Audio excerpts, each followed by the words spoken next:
Hi friends, आपका हमारे YouTube channel अर्चना हिंदी साहित्य अध्ययन में बहुत बहुत स्वागत है। आज हम व्याकरण के अंतर्गत हिंदी का जो व्याकरण है उसकी मोस्ट इम्पोर्टेंट को जो है उसे देखने वाले हैं। व्याकरण के अंतर्गत जो हमारा व्याकरण है उसमें मोस्ट इम्पोर्टेंट जो है रस, तो हम रस को देखने वाले हैं। हिंदी की कोई भी परीक्षा उसमें रस से संबंधित प्रश्न बनते ही बनते हैं और यह मोस्ट इम्पोर्टेंट टॉपिक है कि कुछ है रस के जो अंग हैं, कुछ ऐसी चीज़ें हैं जो लोगों के समझ में नहीं आती। तो आप वीडियो के अंत तक बने रहिए।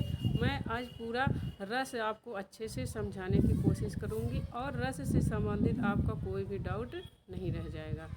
तो सबसे पहले हम इसके कथन को देखेंगे, फिर उसके बाद कौन से विद्वान ने रस को क्या कहा है उसको देखेंगे, फिर रस कितने प्रकार के होते हैं, सारे रसों की परिभाषा हम देखेंगे। तो वीडियो शुरू करते हैं।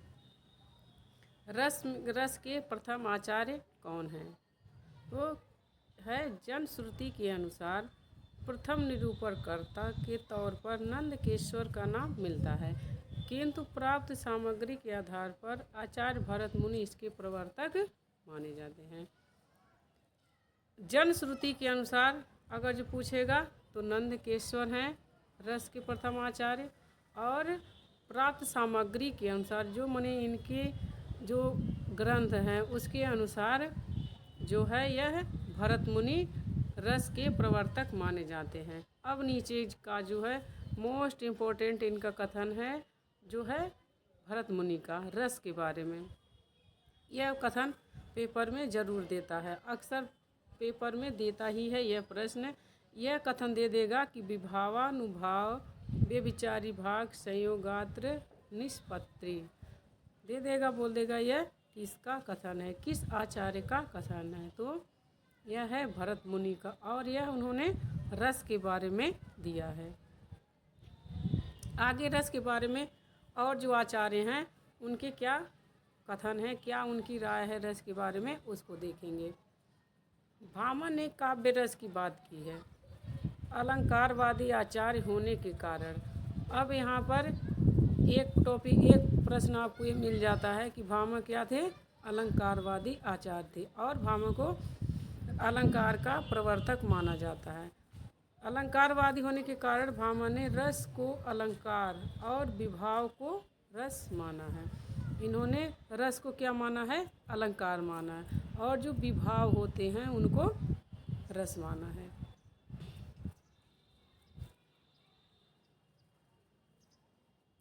आगे है दंडी ने माधुर्य गुण को रस का पर्यायवाची माना है।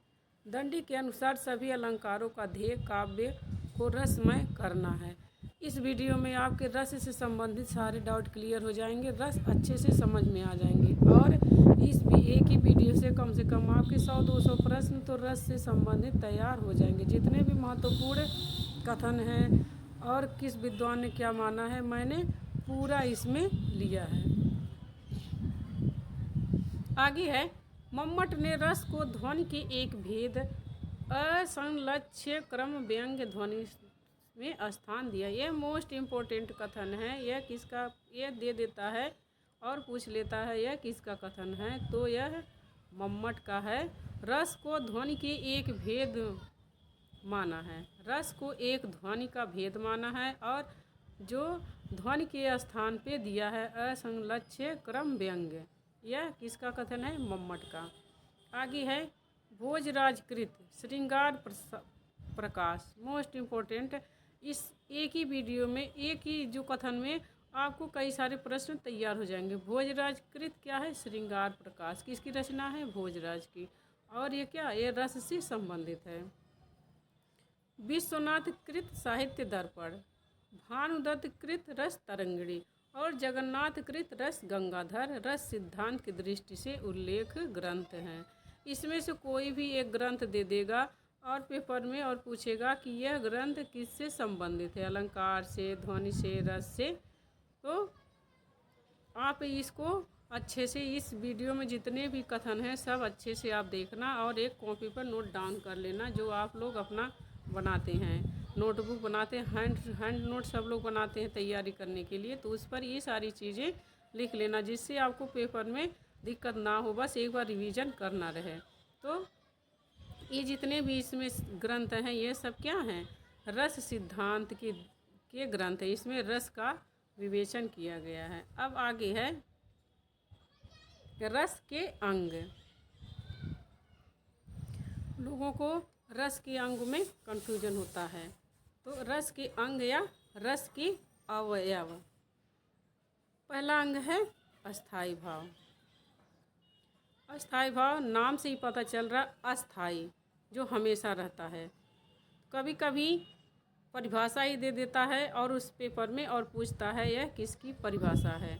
तो अस्थाई भाव, जो भाव पाठक के मन में हमेशा विद्यमान रहते हैं उन्हें अस्थाई भाव कहते हैं। जिसके मन में यह भाव जागृत होते हैं उसे आश्रय कहते हैं।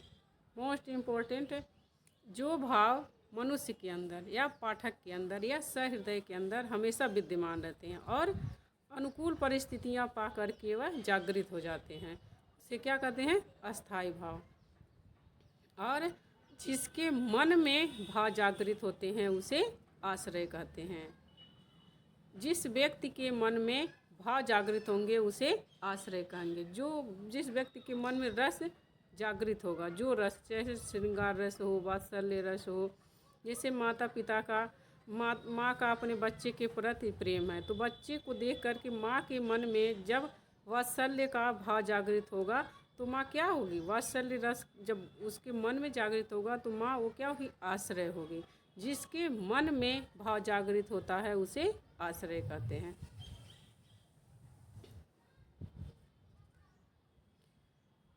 और जिसके लिए भाव जागृत होता है उसे विषय कहते हैं। विषय और आश्रय के बारे में प्रश्न पूछ लेता है तो यह मोस्ट इम्पोर्टेंट है कि जिसके मन में भाव जागृत हो उसे आश्रय कहते हैं।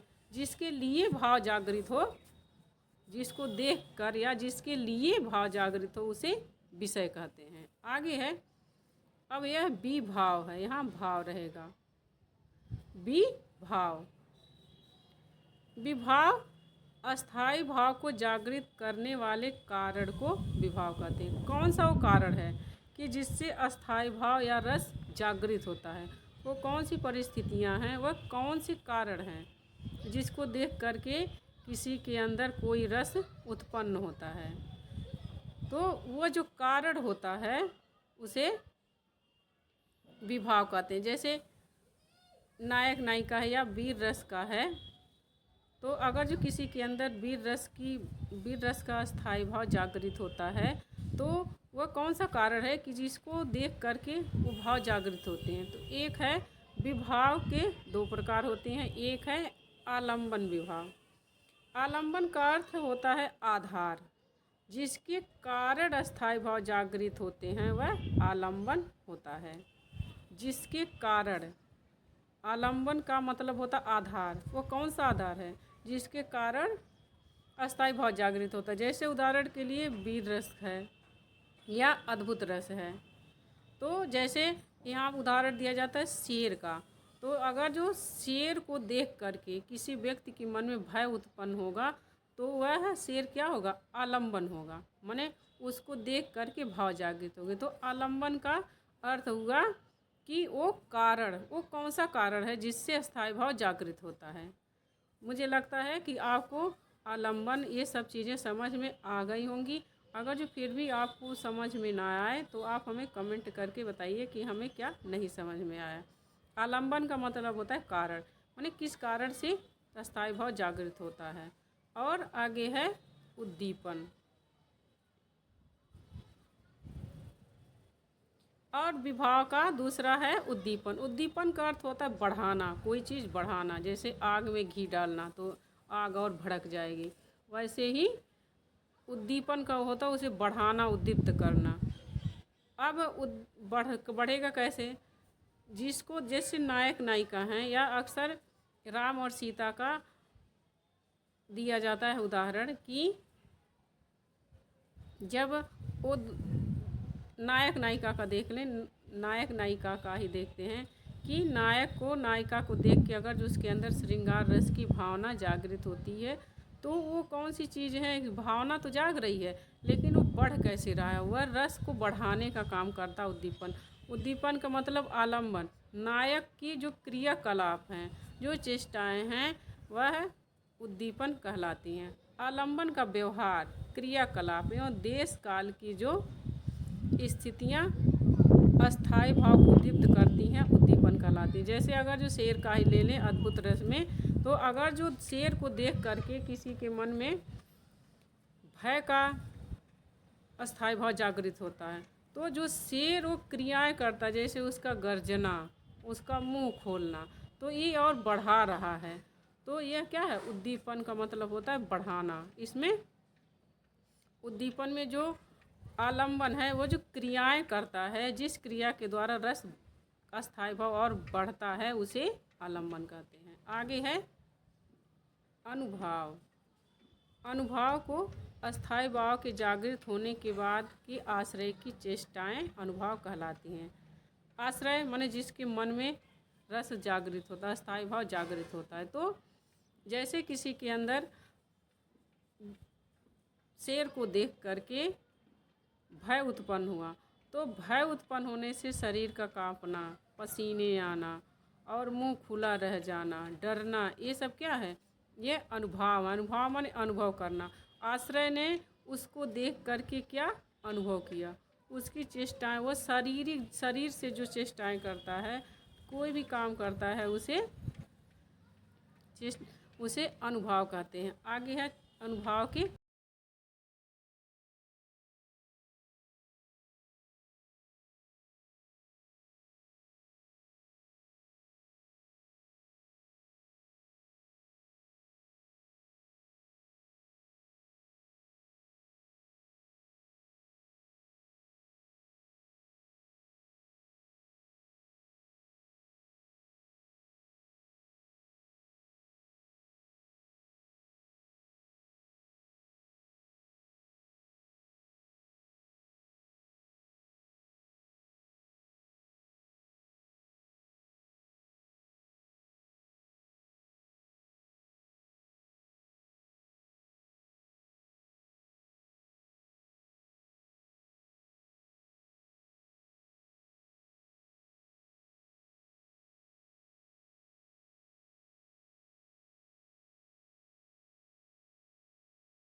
आगे है जगन्नाथ रम, यहाँ रम रहेगा, रमणीयार्थ प्रतिपादक काव्यम।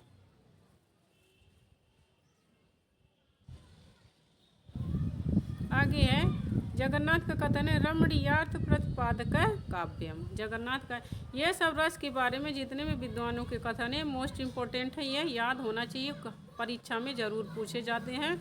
और अगर जो पेपर टप बनाएगा तो पूछ लेगा कि ये किसके बारे में है। तो इन्होंने रस के बारे में और ये सब आचार्यों ने रस को काव्य की आत्मा माना है। अब आगे है हिंदी में रस विवेचन।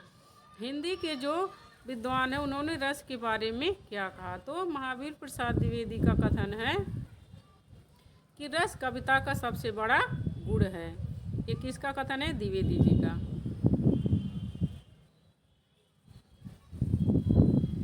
महावीर प्रसाद द्विवेदी का कथन है कि रस कविता का सबसे बड़ा गुण है।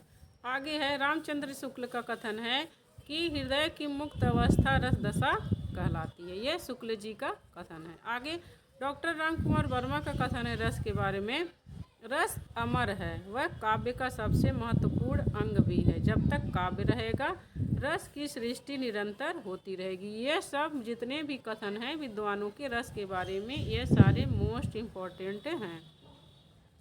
डॉक्टर नगेंद्र रामचंद्र शुक्ल रसवादी आचार्य हैं। मोस्ट इम्पोर्टेंट पूछ लेता है कि ये लोग अलंकारवादी हैं कि रसवादी, तो डॉक्टर नगेंद्र और रामचंद्र शुक्ल दोनों रसवादी हैं। आगे है रस निष्पत्ति, माने रस से संबंधित कौन से दर्शन हैं और कौन से सिद्धांत हैं। तो रस से संबंधित है भट्ट लोलट का मीमांसा दर्शन, और इनका सिद्धांत है उत्पत्तिवाद या आरोपवाद। मोस्ट इम्पोर्टेंट प्रश्न में पूछता है, आप अगर जो प्रीवियस ईयर पेपर देखे होंगे तो आपको पता होगा। तो भट्ट लोलट का जो है मीमांसा दर्शन है और उत्पत्तिवाद है इनका सिद्धांत। श्री शंकु का न्याय दर्शन है और अनुमितिवाद है इनका सिद्धांत।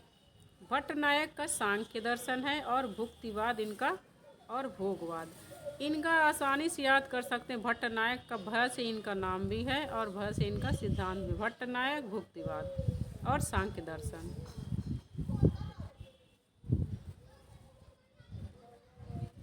अभिनव गुप्त शैव दर्शन है और अभिव्यक्तिवाद इनका सिद्धांत है। आगे है श्री शंकुक ने अपने अनुमितिवाद में चित्त तुरंग न्याय का आश्रय लिया है। अब यहीं पर हम वीडियो ख़त्म करते हैं। अब हमारा अगला जो वीडियो रहेगा वह रस के लक्षण और उदाहरण, किस रस के कौन से लक्षण हैं और कौन से उदाहरण, तो हम अगले वीडियो में, क्योंकि वीडियो बहुत बड़ी हो जाएगी और रस के इसके आगे चर्चा करेंगे हम कि रस के कौन से सिद्धांत हैं।